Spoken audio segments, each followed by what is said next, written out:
today we're going to go over related lists. So it's going to be tough again, but you're going to get through it. And as usual, I'm not here just to teach you. I am here to help you understand how to best use your CRM system so you can get the most out of it. So let's get into it. On the left-hand side, you're going to see a menu, and this is called a related list. So each item on this menu is going to be its own module. So just like the leads are a module, these are modules as well. The difference is that these are related to this actual record that we're on right now. So number one, we have notes. So notes are very important in a CRM. It's so that we know exactly what's going on with this person. So any type of correspondence that happens, any type of interaction that happens, everything should be documented in the notes. And I'll give you an example. In our company, we have one person that's doing a sales call, and then we have one person that's doing a demo.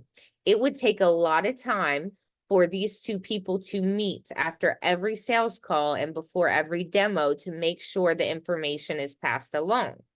So what we do instead is we document very clearly in the notes section everything that happened in the sales meeting so that the person doing the demo is able to know exactly what the needs are of that prospect. And so this helps them give the best demo that they can give because they're not going into too much detail about features that are not needed, and they're not skipping over features that are needed. They know exactly what that person needs and wants. Next, we have open and closed activities. So open activities are going to be activities that haven't happened yet, and closed are going to be activities that have already happened and we've closed them out. Over here, we have add new, and we can add a task, a meeting, or a call. A task is going to be something like running payroll or creating a report. A meeting is going to be an actual meeting with this person, whether it's online or in person. And then a call is going to be a phone call. Typically, you're not adding calls manually, though. Typically, you would have a phone system like RingCentral that integrates with Zoho, and those calls are being logged for you once you hang up the phone. So to add a task, we would just click task. And so we can create a task here so we can give it a name. So let's say we need to email Bob, and we'll give it a due date of Monday. And then we have priority. We can change the owner if it's for someone else. We can set a reminder or have it repeat. So we'll save that.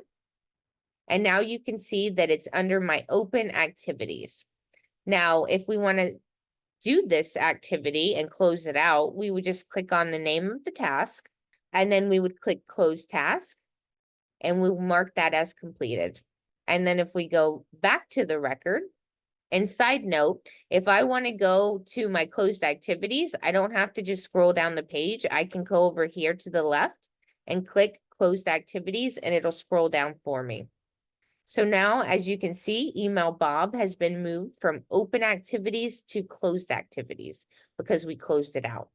Next, we're going to create a meeting. So if we click add new and then click meeting, it'll open up this window. We can do meeting with Bob. And then we can add a location. So the location may be a Zoom link. It may be an address. We can change the date of this meeting and the time. We have the host. If we want to add someone that's not Bob, we can add more participants. So let's say I wanted to add Jim here. I would do that. And then if we want to add Bob, then we would just select this checkbox right here, and it'll add Bob automatically to this meeting. And then, of course, we can have it repeat or send the participant a reminder.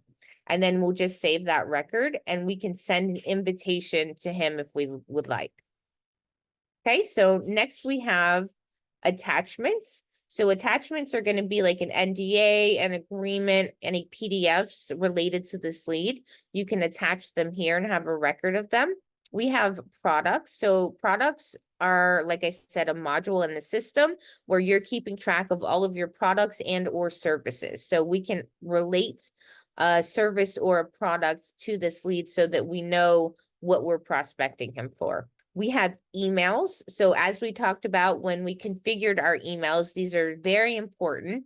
So let's say that a salesperson is out for the day and someone else is picking up this record. They need to know what's been going on, and maybe they need to refer back to some of the emails, and they would be able to do that here because there's a list of them. It's also great for management. So let's say that this lead is saying that someone promised him something and he's not getting it.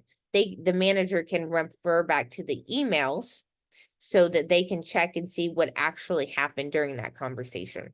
And you can send an email directly from here if we click compose email, just like with the send email button. Next, we have invited meetings. So this is going to show us any meetings that this lead has been invited to. We have campaigns. So if they're added to any campaigns, we'll see those here. We have some checklists that we need to do for each call. We have Zoho Sign documents. So Zoho Sign is like DocuSign. That's where we're sending our agreements from. So if we have an agreement signed with Bob, we can associate it with this record so that you would see it here.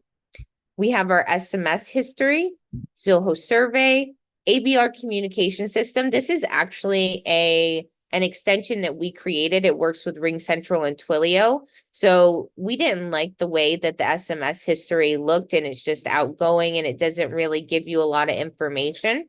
So we created this so that you can see the conversation. And then of course we have Sales IQ so that you can see any time that he's visited the website. So if Bob clicked on certain pages or anything like that, you would see it listed here.